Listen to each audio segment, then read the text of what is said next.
معزز سامعین و ناظرین، السلام علیکم ورحمۃ اللہ تعالی وبرکاتہ۔ نحمدہ ونصلی ونسلم علی رسولہ الکریم۔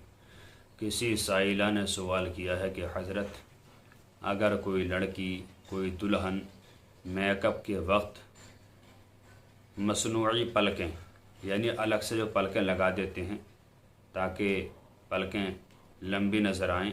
اور دلہن اچھی لگے، مصنوعی پلکیں، الگ سے پلکیں لگانے کے بعد کیا عورت وضو یا غسل کر کے نماز پڑھ سکتی ہے؟ دیکھیے حضرات، مصنوعی پلکیں یعنی الگ سے اپنی آنکھوں پر اور پلکیں لگا لینا، یہ اگر انسان کے بال کی ہوں یا خنزیر کے بال کی ہوں تب تو بالکل ناجائز ہے۔ اگر ان کے علاوہ کسی اور دھات کی ہوں، پلاسٹک وغیرہ کی ہوں، تب یہ شوہر کو خوش کرنے کے لیے، تاکہ شوہر کے سامنے میں اچھی لگوں، زینت کی نیت سے شوہر کو دکھانے کے لیے جائز ہے۔ لیکن اسے پہنے اسے لگائے اگر وضو کیا یا غسل کیا تو نہ وضو ہوگا نہ غسل ہوگا، اس لیے کہ یہ جو لگائی جاتی ہیں تو ہماری جو پلکیں ہیں ان کے اوپر لگائی جاتی ہیں، لہٰذا اس کے لگانے سے اس پہ چپکن ہوگی، گوند وغیرہ یا جو بھی چیز ہو اس سے ہماری پلکیں چپک جائیں گی، لہٰذا ہم جو وضو کریں گے یا غسل کریں گے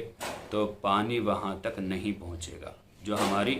اوریجنل قدرتی پلکیں ہیں وہاں تک پانی نہیں پہنچے گا۔ اور وضو اور غسل میں اگر کوئی ذرا سی بال برابر جگہ بھی سوکھی رہ جاتی ہے تو نہ وضو ہوتا نہ غسل، تو جب وضو نہ ہوگا غسل نہ ہوگا تو بتائیے نماز کیسے ہو سکتی ہے؟ لہٰذا انہیں لگائے کوئی عورت وضو کر کے یا غسل کر کے نماز پڑھنا چاہے تو نماز نہیں ہوگی، اسے ہٹایا جائے، اس کے بعد چہرہ دھویا جائے یعنی وضو کیا جائے، پھر اس کے بعد نماز پڑھی جائے، تب نماز ہو جائے گی۔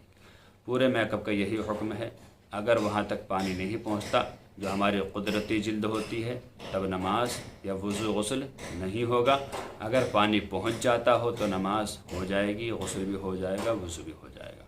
اللہ تعالی سے دعا ہے کہ اللہ تعالی ہمیں صحیح دین سیکھنے کی توفیق عطا فرمائے۔ السلام علیکم ورحمۃ اللہ، واللہ تعالی عالم بالصواب۔